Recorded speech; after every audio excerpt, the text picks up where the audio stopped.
Hey guys, Josh here from Sportitude, and today we've got a shoe review and it's going to be on the Brooks Beast 20. Couple of reasons I'm excited. I've never done a review on the Brooks Beast family before. Now the reason being is because I really haven't needed to. They've been so consistent year in, year out. But now, 2020, it is a time that I need to get a beast and I need to tell you all the changes because there's a lot going on. So with all my shoe reviews, we talk all things outsole, midsole, upper, compare it to where it was in the previous version, profile the foot type that should consider this running shoe, and see if it might be something you could consider at home. So without further ado, let's get stuck in. Let's talk about the outsole of this shoe. So what Brooks have done is they've kept true to their word in regards to the straight last. That's really, really important. They wouldn't go and design this shoe with a semi-curved last. It just wouldn't work. So straight lasted shoe, which essentially gives you more surface area underneath your foot. So the person that is considering this type of running shoe would usually need a little bit more grab with the ground, hence the amount of surface area you can see through here. So nice and broad at the heel, through mid-stance, it's got a bit of surface area, and as you come through to the forefoot, it's nice and wide through there as well. Notice that there is some pretty deep flex grooves through here, however the rubber is a little bit thicker, okay? So the actual flex groove's got one full flex groove, half and two, so 2.5 flex grooves for that forefoot. Your traditional sort of mileage running shoe will have anywhere between 3 to 6 flex screws through the forefoot, okay? So this is certainly a stiffer shoe through the sole in that forefoot area, and there's a reason being because it needs to give some support on that toe or face. Now, as we're coming through to the midsole of this shoe, what we're going to do is we're going to talk about the arch support.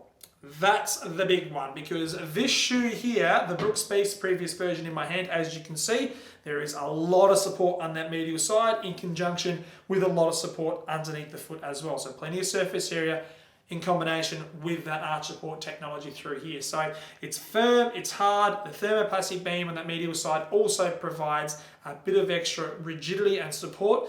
So this shoe is essentially not too far off what an orthotic is designed for. It's really targeting that excessive overpronator with really flat feet.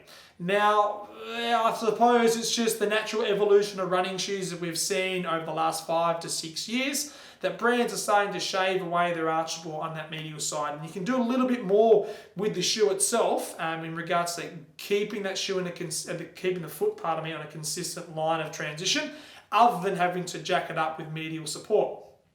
However, the Beast has always been a unique shoe from where it sits in the marketplace. Other brands have come and gone in this space over the last 15 years, and this shoe has by far been the gold medalist. It's just always been good. It's offered widths, it's been comfortable, it's been consistent, it's been an absolute go-to for a lot of walkers and runners out there. So it's gonna be different. I'm gonna be honest with you at home. It's going to be different. If you're coming from a Beast, you've had either 1, 2, 3, 5, 10, 20 pairs of this specific shoe, and you expect the new one to perform the same, well, you're probably gonna be let down because it's a different design, okay? It's not gonna feel the same. I do believe you're going to get some similarities in regards to how it performs, and the main reason being is the guide rails do come down further down the shoe and they come in a little bit further into the midsole. So the actual dynamic support system does offer plenty of assistance through that transition, but you won't feel the extra weight and that support on that medial side. You put this shoe on and it doesn't feel too dissimilar to what the Brooks Dyad feels, which is essentially their neutral straight lasted version of this shoe. You don't, when you put the 20 on, there's just no noticeable arch support on your foot straight away. It just feels like you've got a straight lasted neutral shoe on, pardon me.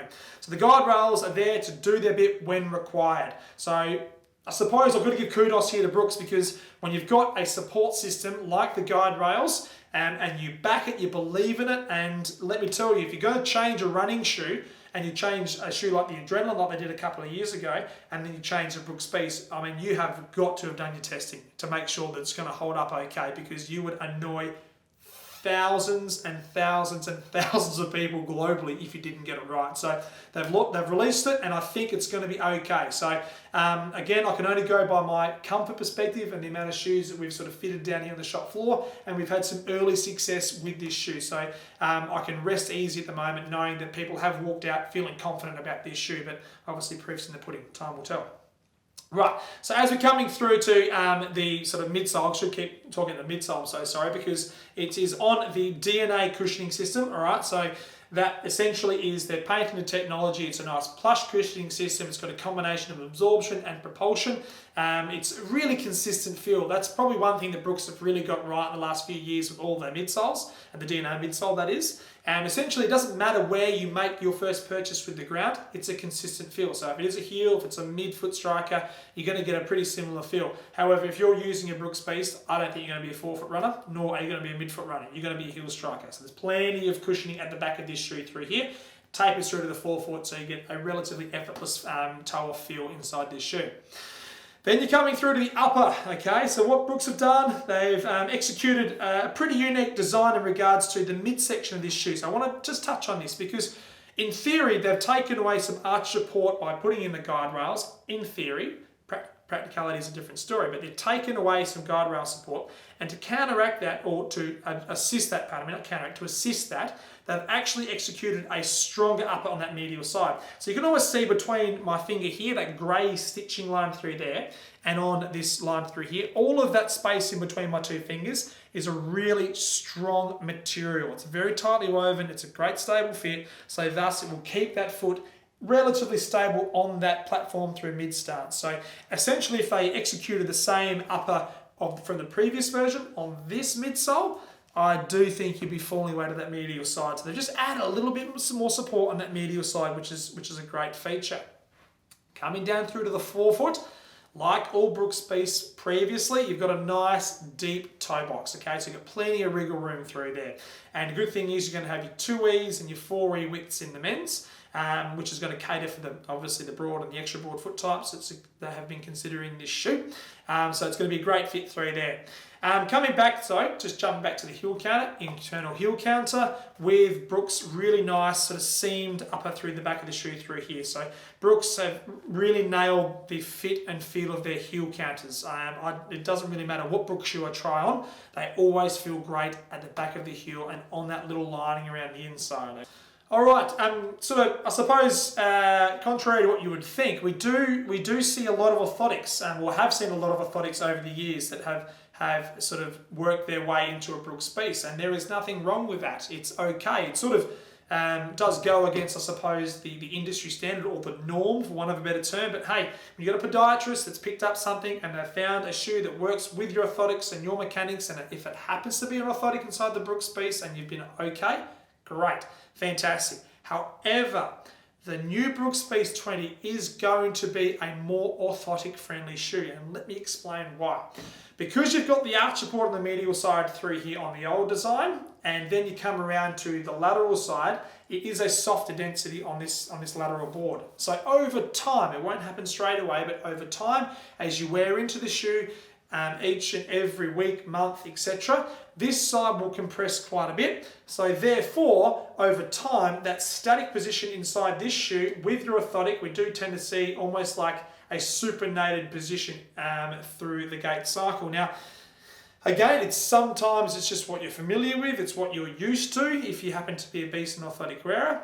However, the new 20, the Beast 20, will have, I believe, a more sustainable midsole technology that's going to cater for your orthotic for a longer period of time. Okay, so yes, of course, you're going to collapse that lateral side. It happens with every single shoe, whether it's a motion control shoe, a supportive shoe, or a neutral shoe. It's going to compress the lateral side over time. But because they've got the guide rails on that medial side, it's going to actually allow for your orthotic to sit in there a little bit nicer. So you're sort of sitting there thinking, well, why Dyad, why a Beast? Well, there are still the persons that need a little bit more arch support than what a Dyad would offer on a straight lasted sole, and that's where the Beast comes in. So there you have it, guys, the Brooks Beast 20, a completely new shoe, a lot of change inside this number through here. So tip of the hat, kudos to Brooks for rolling with their guide rail technology inside the new Beast 20. And for those of you at home, there will be a sort of a safety period, for want of a better term, where Brooks Australia are going to carry a number of sort of beasts in the previous version for probably around about 4 to 6 months. So you can have a bit of a safety net to fall back into if you don't find the Beast 20 suitable for you. And when that time does come, when the old beasts are no longer available and this is your only option, Brooks still carry the Addiction, okay, which is a straight-lasted, dual-density supportive shoe. So there's going to be something on the market for you which is going to keep you moving quite well, especially if you've been used to this concept or design of shoe for a number of years. So there you have it, guys. The Brooks Beast 20. Not a bad looking shoe. Until next time, happy running. We'll see you soon.